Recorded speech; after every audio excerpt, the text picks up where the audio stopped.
मेरे पीछे मौजूद ये सारे वो लोग ने जिहड़े नौकरियां दी भाल दे विच लड़ रहे ने। एक पासे बेरोजगार ने, दूजे पासे सरकार दा डंडा है जिहड़ा कि इन्हां दे उपर अत दा चल रहा है। 1.5 साल तो एजुकेशन मंत्री ने ਸਾਡੇ ਨਾਲ ਮੀਟਿੰਗ ਨਹੀਂ ਕੀਤੀ। ਅਸੀਂ ਚੰਡੀਗੜ੍ਹ ਜਾਂਦੇ ਆ, ਸਾਨੂੰ ਵਾਪਸ ਮੋੜ ਦਿੱਤਾ ਜਾਂਦਾਗਾ। ਬਦਲਾਵ ਲੈਣਾ ਹੋਣਾ 92 ਦੇ 92 ਐਮਐਲਏ ਸੀ ਉਹਨਾਂ ਨੂੰ ਚੁਣ ਕੇ ਦਿੱਤੇ ਸੀਗੇ। ਉਹਨਾਂ 92 ਐਮਐਲਏ ਨੇ ਉਹਨੇ ਕੁਝ ਨਹੀਂ ਕੀਤਾ। ਲੁਧਿਆਣੇ ਵਾਲਾ ਕੀ ਕਰ ਲੂਗਾ? ਜੋ ਬਹੁਤ ਸਾਥੀਆਂ ਨੂੰ ਪੁਲਿਸ ਨੇ ਚੱਕਿਆ, ਧੱਕੇ ਮੁੱਕੀ ਕਰੀਆ, ਬਹੁਤ ਭੈਣਾਂ ਦੇ ਨਾਲ ਧੱਕਾ ਹੋਇਆ ਜੂਡਿਆਂ ਤੋਂ ਫੜ ਕੇ। ਬੈਨਰ ਲਾਏ ਜਾਂਦੇ ਨੇ ਵੱਡੇ ਵੱਡੇ ਵੀ ਅਸੀਂ 50-50 ਹਜ਼ਾਰ ਨੌਕਰੀਆਂ ਦੇ ਰਹੇ ਹਾਂ, ਤੇ ਉਹ ਕੌਣ ਨੇ ਫੇ ਜਿਹੜੀਆਂ ਉਹ ਨੌਕਰੀਆਂ ਦਿੱਤੀਆਂ ਜਾ ਰਹੀਆਂ? ਉਹ ਤਾਂ ਦੇਖੋ ਜੀ ਤੁਹਾਡੇ ਸਾਹਮਣੇ ਖੜੇ ਨੇ 50,000 ਪੁਲਿਸ ਵਾਲੇ ਸਾਨੂੰ ਰੋਕਣ ਵਾਸਤੇ ਇਕੱਠੇ ਕਰੇ ਨੇਗੇ। ਇਹਨਾਂ ਨੂੰ ਪਿੰਡਾਂ ਦੇ ਵਿੱਚ ਲੋਕਾਂ ਨੇ ਵੜਨ ਨਹੀਂ ਦੇਣਾ। ਇਹਨਾਂ ਦੇ 76 ਪੈਣੇ ਨੇ। ਉਹ ਵੀ ਕਹਿੰਦੇ ਹੁੰਦੇ ਸੀਗੇ ਭਗਵੰਤ ਮਾਨ ਕਹਿੰਦਾ ਢਲਾ ਤੋਂ ਢਲਾ ਹੁੰਦਾ ਹੈ, ਕਹਾਂ ਸੇ ਵੀ ਆ ਜਾਂਦਾ ਹੈ। ਉਹ ਹਾਲ ਇਹਨਾਂ ਨਾਲ ਹੋਣਾ। ਮੁੱਖ ਮੰਤਰੀ ਨੇ ਸਾਨੂੰ 2 ਵਾਰ ਮੀਟਿੰਗ ਦਾ ਦਿੱਤਾ ਲਾਰਾ ਲਾ ਕੇ। ਸਾਨੂੰ ਪਹਿਲਾਂ ਤਾਂ ਅਸੀਂ ਪੰਜਾਬ ਭਵਨ ਚੰਡੀਗੜ੍ਹ ਤੋਂ ਮੁੜੇ, ਉਸ ਤੋਂ ਬਾਅਦ ਸੈਕਟਰੀਏਟ ਤੋਂ ਅਸੀਂ ਵਾਪਸ ਮੁੜੇ। ਮੀਟਿੰਗ ਹੋਈ ਨਹੀਂ ਜੀ, ਬਿਲਕੁਲ ਵੀ ਨਹੀਂ ਹੋਈ। ਉੱਥੇ ਹੀ ਬੈਠਾ ਸੀਗਾ ਜਿਹੜਾ ਸਿੱਖਿਆ ਮੰਤਰੀ, ਉੱਥੇ ਬੈਠਾ ਜਿਹੜੀ ਹੈ। ਸਤਿ ਸ਼੍ਰੀ ਅਕਾਲ ਜੀ, ਪੰਜਾਬੀ ਰੇਡੀਓ ਤੇ ਪੰਜਾਬੀ ਟੀਵੀ USA ਵੇਖ ਰਹੇ ਹੋ ਤੁਸੀਂ। ਇਸ ਸਮੇਂ ਲੁਧਿਆਣਾ ਵੈਸਟ ਦੇ ਵਿੱਚ ਇਲੈਕਸ਼ਨ ਹੈ ਤੇ ਰੋਹ ਦੇਖ ਸਕਦੇ ਹੋ ਲੋਕਾਂ ਦਾ। ਲੋਕ ਆਪੋ ਆਪਣੀਆਂ ਮੰਗਾਂ ਲੈ ਕੇ ਇੱਥੇ ਪਹੁੰਚ ਰਹੇ ਨੇ, ਧਰਨੇ ਮੁਜ਼ਾਹਰੇ ਕਰ ਰਹੇ ਨੇ। ਵੱਡੀ ਗਿਣਤੀ 'ਚ ਲੋਕ ਨੇ ਇੱਥੇ। ਲੋਕਾਂ ਨਾਲ ਗੱਲ ਕਰਦੇ ਆ। ਬਾਈ ਜੀ ਸਤਿ ਸ਼੍ਰੀ ਅਕਾਲ। ਸਤਿ ਸ਼੍ਰੀ ਅਕਾਲ ਭਾਜੀ। ਬਾਈ ਜੀ ਤੁਹਾਡੀਆਂ ਕਿਹੜੀਆਂ ਮੰਗਾਂ ਨੇ, ਕਿਹੜੀ ਤੁਹਾਡੀ ਜਥੇਬੰਦੀ ਆ, ਪਹਿਲਾਂ ਇਹ ਦੱਸੋ। ਸਾਡੀ ਜਥੇਬੰਦੀ ਦਾ ਨਾਂ ਹੈਗਾ ਬੇਰੁਜ਼ਗਾਰ ਸਾਂਝਾ ਮੋਰਚਾ ਪੰਜਾਬ, ਜਿਸ ਦੇ ਵਿੱਚ ਟੈਟ ਪਾਸ ਯੂਨੀਅਨ ਤੇ ਓਵਰੇਜ 55% ਸ਼ਰਤ। ਇਹਦੇ ਵਿੱਚ art and craft, lecturer cadre. ਕਿੰਨਾ ਅੰਕੜਾ, ਕੁੱਲ ਅੰਕੜਾ ਦਾ ਤੁਸੀਂ ਇਹ ਹਿਸਾਬ ਲਾ ਲਓ ਵੀ ਇੱਥੇ ਜਿਹੜੇ ਬੇਰੁਜ਼ਗਾਰ ਸਾਂਝਾ ਮੋਰਚਾ ਦੇ ਪਹੁੰਚੇ ਹੋਏ ਆ 400-500 ਸਾਥੀ ਆ। ਤੇ ਉਸ ਤੋਂ ਬਾਅਦ ਕੀ ਆ ਕਿ ਜੇ ਪੰਜਾਬ ਦੇ ਵਿੱਚ ਦੇਖੀਏ ਹਜ਼ਾਰਾਂ ਲੱਖਾਂ ਦੇ ਹਿਸਾਬ ਨਾਲ ਬੇਰੁਜ਼ਗਾਰ ਆ।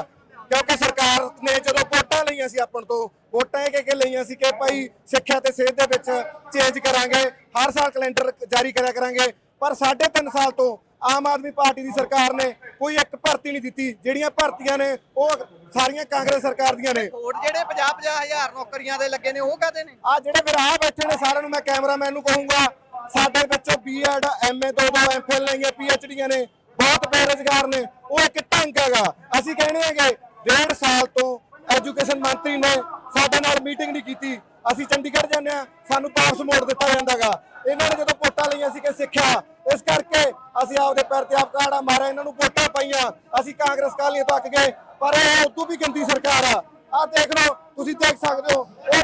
ਤੁਹਾਡੀਆਂ ਮੰਗਾਂ ਕਿੰਨੇ ਸਮੇਂ ਤੋਂ ਅੜੀਆਂ ਹੋਈਆਂ ਨੇ? ਕਿੰਨਾ ਲੰਬਾ ਸਮਾਂ ਹੋ ਗਿਆ? ਇਹ ਸਰਕਾਰ ਤੋਂ ਹੀ ਨੇ ਜਾਂ ਪਹਿਲਾਂ ਵੀ ਸੀ? ਇਹ ਸਰਕਾਰ ਨੇ 2021 ਦੇ ਵਿੱਚ ਲੈਕਚਰਰ ਦੀ ਨੋਟੀਫਿਕੇਸ਼ਨ ਜਾਰੀ ਕੀਤੀ, 343 ਪੋਸਟਾਂ। ਉਹ 2022 ਦੇ ਵਿੱਚ ਫਾਰਮ ਭਰਾ ਲਿਆ। 2022 ਦੇ ਵਿੱਚ ਫਾਰਮ ਭਰਾ ਕੇ 23 ਲੰਘਿਆ, 24 ਲੰਘਿਆ, 25 ਲੰਘਿਆ। ਅਪ੍ਰੈਲ ਦੇ ਵਿੱਚ 3.5 ਸਾਲ ਹੋ ਗਏ, ਉਹ ਪੇਪਰ ਨਹੀਂ ਲਿਆ ਇਹਨਾਂ ਨੇ। ਸਾਡੀ ਮੰਗ ਇਹ ਆ ਕਿ ਸਾਨੂੰ ਰੁਜ਼ਗਾਰ ਦਿੱਤਾ ਜਾਵੇ, ਸਾਡੀ ਕਾਬਲੀਅਤ ਦੇ ਅਨੁਸਾਰ ਸਾਡਾ ਪੇਪਰ ਲਿਆ ਜਾਵੇ।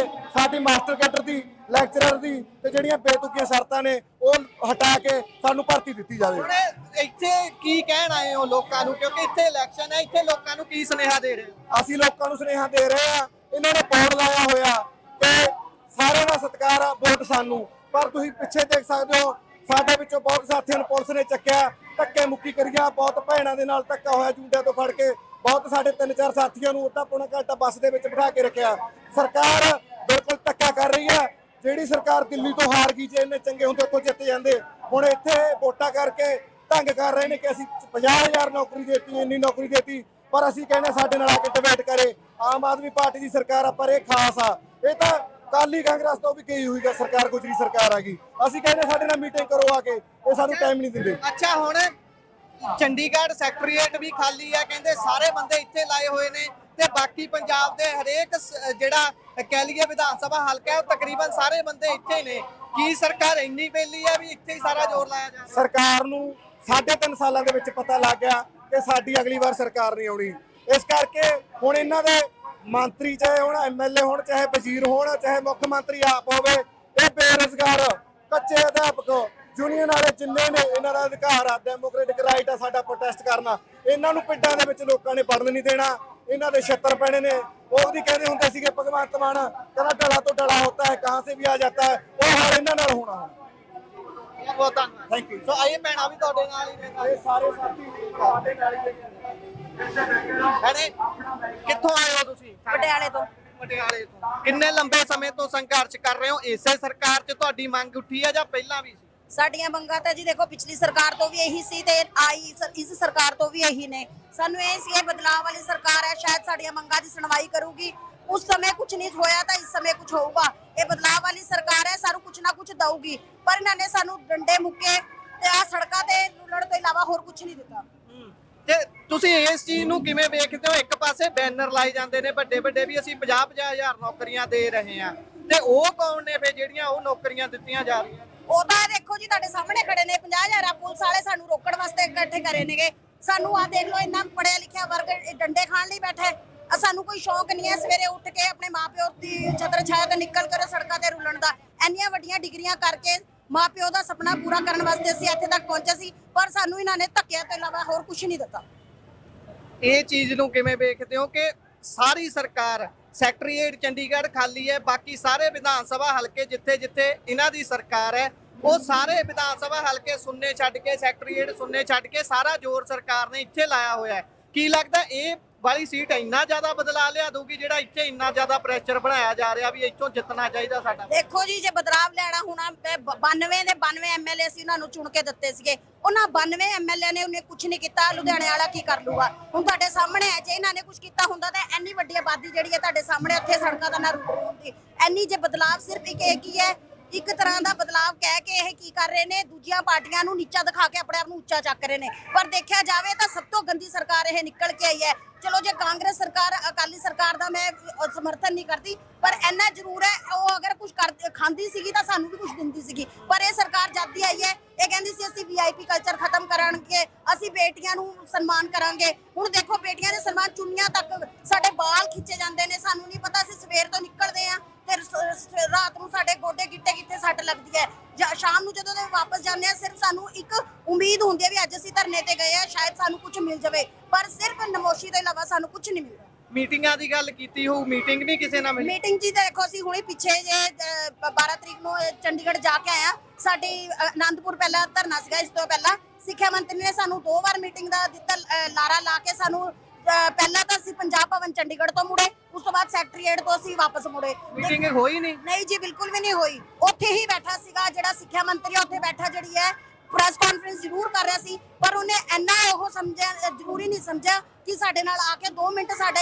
ਜਿਹੜੇ ਦਰਦ ਹੈ ਉਹ ਸੁਣ ਲੈ ਜਾਣ। ਜੇ ਸ਼ਾਇਦ ਉਹ ਸਾਡਾ ਦਰਦ ਸੁਣ ਲੈਂਦੇ ਸ਼ਾਇਦ ਇਹ ਸੀਟ ਇਹਨਾਂ ਨੂੰ ਮਿਲ ਵੀ ਜਾਂਦੀ, ਪਰ ਜਿਸ ਹਿਸਾਬ ਸਿਰ ਇਹਨਾਂ ਦਾ ਵਤੀਰਾ ਸਾਡੇ ਨਾਲ ਹੈ ਤਾਂ ਇਹ ਮੈਂ ਕਹਿੰਦੀ ਹਾਂ ਇਹ ਇੱਥੇ ਕਿਆ ਜਿਹੜੀ ਆਉਣ ਵਾਲੀ ਜਿਹੜੀ 2027 ਦੀ ਇਲੈਕਸ਼ਨ ਹੈ ਉੱਥੇ ਵੀ ਇਹਨਾਂ ਨੂੰ ਇੰਨਾ ਨਮੋਸ਼ੀ ਦਾ ਸਾਹਮਣਾ ਕਰਨਾ ਪਵੇਗਾ, ਔਰ ਇਹਨਾਂ ਨੂੰ ਨਮੋਸ਼ੀ ਕਰਨ ਦਾ ਸਾਹਮਣਾ ਅਸੀਂ ਕਰਾਵਾਂਗੇ। ਅੱਜ ਜਿੰਨੇ ਬੇਰੋਜ਼ਗਾਰ ਸਾਥੀ ਸਾਡੇ ਬੈਠੇ ਨੇ ਇਹ ਸਭ ਸਾਡੇ ਨਾਲ ਨੇ। ਇਹਨਾਂ ਨੂੰ ਅਸੀਂ ਝਾੜੂ ਫਿਰ ਅਸੀਂ ਇਹ ਸਾਨੂੰ ਝਾੜੂ ਦਿਖਾ ਰਹੇ ਨੇ ਨਾ, ਅਸੀਂ ਫਿਰ ਇਹਨਾਂ ਨੂੰ ਝਾੜੂ ਦਿਖਾ ਕੇ ਭਜਾਵਾਂਗੇ। ਜੀ ਭੈਣੇ, ਪਰਿਵਾਰ ਵੱਲੋਂ ਕਿੱਦਾਂ ਦੀ ਗੱਲਬਾਤ ਹੁੰਦੀ ਹੈ ਜਦੋਂ ਇਦਾਂ ਧਰਨਿਆਂ 'ਚ ਆਉਂਦੇ ਹੋ? ਪਰਿਵਾਰ ਕੀ ਕਹਿੰਦਾ ਜਾਂ ਪਰਿਵਾਰ ਕੀ ਸੋਚਦਾ ਹੈ ਇਹ ਸਾਰੇ ਦੇ ਬਾਰੇ? ਇਦਾਂ ਤੁਹਾਨੂੰ ਸੰਘਰਸ਼ ਕਰਨਾ ਪੈਂਦਾ ਸੜਕਾਂ ਤੇ ਆ ਕੇ? ਪਰਿਵਾਰ ਇਹੀ ਸੋਚਦਾ ਹੈ ਕਿ ਕਿੰਨੀਆਂ ਡਿਗਰੀਆਂ ਲੈ ਕੇ ਅਸੀਂ ਵਿਹਲੇ ਫਿਰਦੇ ਆ, ਤਾਂ ਪਰਿਵਾਰ ਤਾਂ ਸਾਨੂੰ ਸਪੋਰਟ ਕਰਦਾ ਹੈ ਕਿ ਸਾਨੂੰ ਇਹ ਜੌਬ ਮਿਲਣੀ ਚਾਹੀਦੀ ਹੈ। ਅਸੀਂ ਬੇਰੁਜ਼ਗਾਰ ਫਿਰਦੇ ਆ, ਜਿੰਨੇ ਅਸੀਂ ਪੈਸੇ ਬਰਬਾਦ ਕਰ ਚੁੱਕੇ ਆ, ਜਿੰਨਾ ਅਸੀਂ ਸਮਾਂ ਪੜ੍ਹਾਈਆਂ ਤੇ ਲਗਾ ਚੁੱਕੇ ਆ, ਤੇ ਸਾਨੂੰ ਇਹਦਾ ਮੁੱਲ ਤਾਂ ਮਿਲਣਾ ਚਾਹੀਦਾ ਹੈਗਾ। ਸੋ ਇੱਕ ਪਾਸੇ ਤਾਂ ਇਹ ਮੁੱਖ ਮੰਤਰੀ ਸਾਹਿਬ ਕਹਿੰਦੇ ਸੀ ਕਿ ਮੈਂ ਆਮ ਘਰ ਚੋਂ ਉੱਠਿਆ ਹੋਇਆ, ਆਮ ਘਰਾਂ ਚੋਂ ਸਰਕਾਰ ਚੱਲੂਗੀ, ਮੈਂ ਚੁੱਲ੍ਹਿਆਂ 'ਚ ਅੱਗ ਬਾਲਣੀ ਹੈ। ਤੁਹਾਡੇ ਚੁੱਲ੍ਹਿਆਂ 'ਚ ਅੱਗ ਸੌਖੀ ਬਲਦੀ ਹੈ? ਚੁੱਲ੍ਹਿਆਂ 'ਚ ਅੱਗ ਤਾਂ ਕਿੱਥੋਂ ਬਾਲਣੀ ਆ, ਸਗੋਂ ਦੀ ਲੋਕਾਂ ਨੂੰ ਬਰਬਾਦ ਕਰਨ ਦੀ ਅੱਗ ਇਹ ਬਾਲੀ ਜਾ ਰਹੀ ਹੈਗੀ ਹਮੇਸ਼ਾ। ਭਗਵੰਤ ਮਾਨ ਨੇ ਵਾਅਦਾ ਕੀਤਾ ਸੀਗਾ ਕਿ ਹਰ ਸਾਲ ਅਸੀਂ ਕੈਲੰਡਰ ਬੇਰੁਜ਼ਗਾਰੀ ਦੂਰ ਕਰਾਂਗੇ, ਹਰ ਸਾਲ ਭਰਤੀ ਦਾ ਕੈਲੰਡਰ ਜਾਰੀ ਕਰਾਂਗੇ। ਲੱਗਦਾ ਉਹ ਕੈਲੰਡਰ ਹੀ ਨਹੀਂ ਛਪਿਆ ਇਹਨਾਂ ਦਾ। ਕਹਿੰਦਾ ਸੀ ਕੈਲੰਡਰ ਦੇਵਾਂਗੇ, ਉਹ ਕੈਲੰਡਰ ਪਤਾ ਨਹੀਂ ਕਿੱਥੇ ਗਿਆ ਹੈ। ਸਾਨੂੰ ਅੱਜ ਤੱਕ ਉਹ ਕੈਲੰਡਰ ਦਿਖਿਆ ਹੀ ਨਹੀਂ ਕਿਤੇ। ਸੋ ਇਹ ਹਾਲ ਹੈ ਸਿੱਖਿਆ ਕ੍ਰਾਂਤੀ ਦਾ, ਤੁਸੀਂ ਦੇਖ ਸਕਦੇ ਹੋ। ਮੇਰੇ ਪਿੱਛੇ ਮੌਜੂਦ ਇਹ ਸਾਰੇ ਉਹ ਲੋਕ ਨੇ ਜਿਹੜੇ ਨੌਕਰੀਆਂ ਦੀ ਭਾਲ ਦੇ ਵਿੱਚ ਲੜ ਰਹੇ ਨੇ। ਇੱਕ ਪਾਸੇ ਬੇਰੁਜ਼ਗਾਰ ਨੇ, ਦੂਜੇ ਪਾਸੇ ਸਰਕਾਰ ਦਾ ਡੰਡਾ ਹੈ ਜਿਹੜਾ ਕਿ ਇਹਨਾਂ ਦੇ ਉੱਪਰ ਅੱਤ ਦਾ ਚੱਲ ਰਿਹਾ ਹੈ। ਇੱਕ ਸੀਟ ਕਿਹੜੇ ਬਦਲਾਅ ਲਿਆ ਸਕਦੀ ਹੈ ਤੁਸੀਂ ਆਪ ਸੋਚ ਸਕਦੇ ਹੋ। ਇੱਕ ਸੀਟ ਜਿੱਤਣ ਦੇ ਲਈ ਪੂਰੇ ਪੰਜਾਬ ਦਾ ਸਾਰਾ ਤੰਤਰ ਇੱਥੇ ਲੱਗਿਆ ਹੋਇਆ ਹੈ ਤੇ ਇਹਨਾਂ ਲੋਕਾਂ ਦੇ ਉੱਪਰ ਪੂਰਾ ਜ਼ੁਲਮ ਢਾਇਆ ਜਾ ਰਿਹਾ ਹੈ। ਇੱਕ ਬੱਸ ਖੜੀ ਆ, ਪਹਿਲਾਂ ਤੁਹਾਨੂੰ ਦਿਖਾਈ ਹੈ, ਉਸ ਬੱਸ ਦੇ ਵਿੱਚ ਤਕਰੀਬਨ ਸਾਰਿਆਂ ਨੂੰ ਫੜ ਕੇ ਤੁੰਨਿਆ ਜਾ ਰਿਹਾ ਹੈ। ਇਹ ਹਾਲਾਤ ਨੇ ਧਰਾਤਲ ਦੇ ਲੁਧਿਆਣਾ ਵੈਸਟ ਦੇ ਵਿੱਚ ਖੜੇ ਆ।